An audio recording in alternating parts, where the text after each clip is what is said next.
Like అక్కర్లేదు, subscribe అక్కర్లేదు. మీరిచ్చే కామెంట్ మాకు చాలా ముఖ్యం. దయచేసి కామెంట్ చేయండి.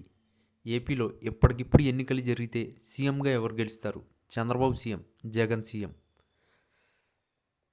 మాజీ మంత్రి వైఎస్ వివేకానందరెడ్డి హత్య కేసులో న్యాయం కోసం సుదీర్ఘకాలంగా పోరాడుతున్న ఆయన కుమార్తె వైఎస్ సునీతారెడ్డికి అత్యున్నత న్యాయస్థానం సుప్రీంకోర్టులో ఊహించని పరిణామం ఎదురైంది. గత కొన్ని ఏళ్లుగా దర్యాప్తు సంస్థల చుట్టూ, న్యాయస్థానాల చుట్టూ తిరుగుతున్న ఆమెకు తాజాగా సుప్రీంకోర్టు ఇచ్చిన ఆదేశాలు ఒక రకమైన షాక్ ఇచ్చాయని చెప్పాలి. ఈ కేసులో కుట్రకోణాన్ని వెలికితీయాలని, ప్రధాన సూత్రధారులను కఠినంగా శిక్షించాలని కోరుతూ ఆమె వేసిన పిటిషన్పై విచారణ జరిపిన ధర్మాసనం కీలక వ్యాఖ్యలు చేసింది. దర్యాప్తు పరిధిని పెంచాలన్న ఆమె అభ్యర్థనపై స్పందిస్తూ సిబిఐని కోర్టు సూటిగా కొన్ని ప్రశ్నలు అడగడం ఇప్పుడు రాజకీయంగా మరియు న్యాయపరంగా పెద్ద చర్చకు దారితీసింది.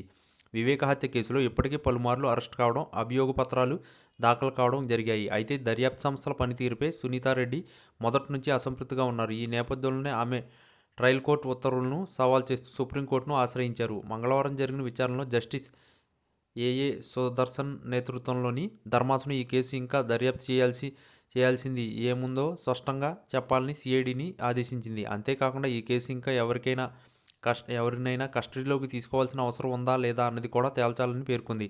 సునీతారెడ్డి తరపు న్యాయవాదులు తమ వాదనలు వినిపిస్తూ ట్రయల్ కోర్టు తమ అభ్యర్థులను పూర్తిస్థాయిలో పరిగణలోకి తీసుకోలేదని, కేవలం పరిమిత అంశాలకే దర్యాప్తును పరిమితం చేసిందని వాదించారు. అయితే సుప్రీంకోర్టు ఈ విషయాన్ని మరింత లోతుగా విశ్లేషించేందుకు సిద్ధమైంది. అత్యున్నత న్యాయస్థానం చేసిన ఈ వ్యాఖ్యలు సునీతారెడ్డికి ఒక రకంగా ప్రతికూల అంశాలుగా కనిపిస్తున్నాయి. ఎందుకంటే దర్యాప్తు దాదాపు ముగింపు దశకు వచ్చిందని భావిస్తున్న తరుణంలో మళ్ళీ ఎవరిని విచారించాలి, ఎవరిని కస్టడీలోకి తీసుకోవాలని అనే అంశంపై సిఐడి ఇచ్చే నివేదిక ఆధారంగానే కోర్టు తదుపరి అడుగులు వేయనుంది.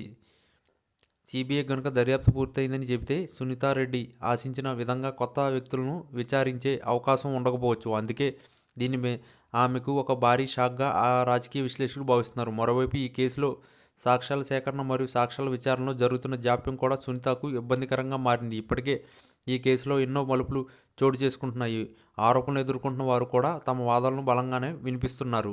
సుప్రీంకోర్టు ఈ కేసు తదుపరి విచారణను ఫిబ్రవరి 5వ తేదీకి వాయిదా వేసింది. ఈలోపు సిబిఐ తన వైఖరి స్పష్టం చేయాల్సి ఉంటుంది. నిజంగా ఈ హత్య వెనుక ఉన్న పెద్ద తలకాయ ఎవరు అన్నది తేలాలంటే దర్యాప్తు లోతుగా జరగాలని సునీత కోరుకుంటున్నట్టుగా కోర్టు మాత్రం నిబంధనల ప్రకారం దర్యాప్తు సంస్థ నివేదికపై ప్రాధాన్యత ఇస్తుంది. దీంతో ఈ కేసులో తదుపరి ఏం జరుగుతుంది అన్నది ఇప్పుడు ఉత్కంఠగా మారింది. వైఎస్ సునీతారెడ్డి ఆశించిన న్యాయం దక్కుతుందా లేక సాంకేతిక కారణాలతో దర్యాప్తు ఇక్కడితో ఆగిపోతుందా అన్నది తేలాల్సి ఉంది. ఏది ఏమైనా సుప్రీంకోర్టు తాజా ఆదేశాలు మాత్రం ఆమెకు కొంత నిరాశను మిగిల్చాయన్నది కాదనలేని వాస్తవం. ఈ పరిణామం ఆంధ్రప్రదేశ్ రాజకీయాల్లో కూడా ప్రకంపనలు సృష్టిస్తుంది.